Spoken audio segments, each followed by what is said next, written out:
문재인 정권이 들어서고 다시 제기된 다스 실소유주 등 이명박 전 대통령에 대한 이런저런 논란과 의혹들.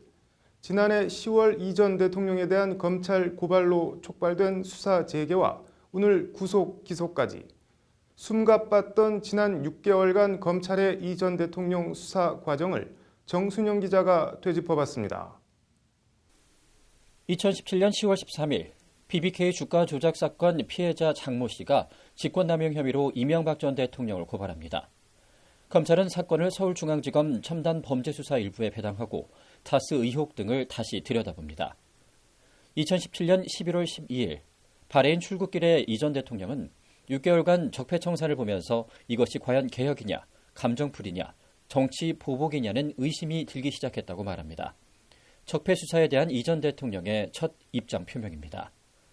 2017년 12월 7일 참여연대와 민변 등이 신원미상 다스 실소유주를 피고발인으로 횡령과 범죄수익 은닉, 조세 회피 등의 혐의로 검찰에 고발합니다. 검찰은 서울 동부지검에 별도의 다스 수사팀을 꾸립니다.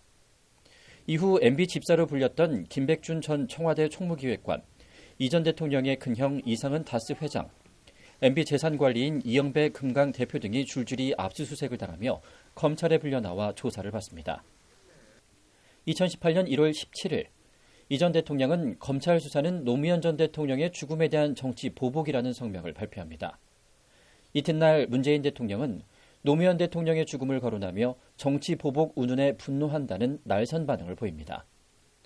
검찰 수사의 속도와 강도는 더욱 세지고 2018년 1월 25일 검찰은 서울 서초동 청계재단 영포빌딩 지하 2층 다스 창고에서 판도라의 상자를 발견합니다. 다스 미국 소송 대응 방안 VIP 보고사항 문건과 MB정부 청와대와 국정 관련 문서들이 다수 발견된 겁니다. 이른바 스모킹건을 찾아낸 검찰 수사는 이후 일사천리로 진행됩니다. 김백준 전 총무기획관이 이 전 대통령 지시로 국정원 특활비를 받았었다고 진술하는 등 측근들이 MB에 등을 돌리기 시작합니다. 2월 3일 검찰은 국정원 특활비 상납 혐의로 김백준 전 기획관을 기소하면서 주범은 이 전 대통령이라고 공소장에 적시합니다. 2월 14일 검찰은 MB 차명재산 자료 파기 혐의로 이병모 청계재단 사무국장에 대한 영장을 청구하며 다스 실소유주는 이 전 대통령이라고 적시합니다. 2월 15일 검찰에 불려나온 이학수 전 삼성 부회장은 청와대 다스 소송비 대납 요청 등 사실관계들을 순순히 인정합니다. 3월 14일 서울중앙지검은 이 전 대통령을 소환 조사하고 닷새 뒤인 19일 이 전 대통령에 대한 구속영장을 청구합니다. 3월 22일 이 전 대통령이 영장 실질심사에 불출석함에 따라 법원은 서면심사를 거쳐 이날 밤 11시 6분 이 전 대통령에 대한 영장을 발부합니다.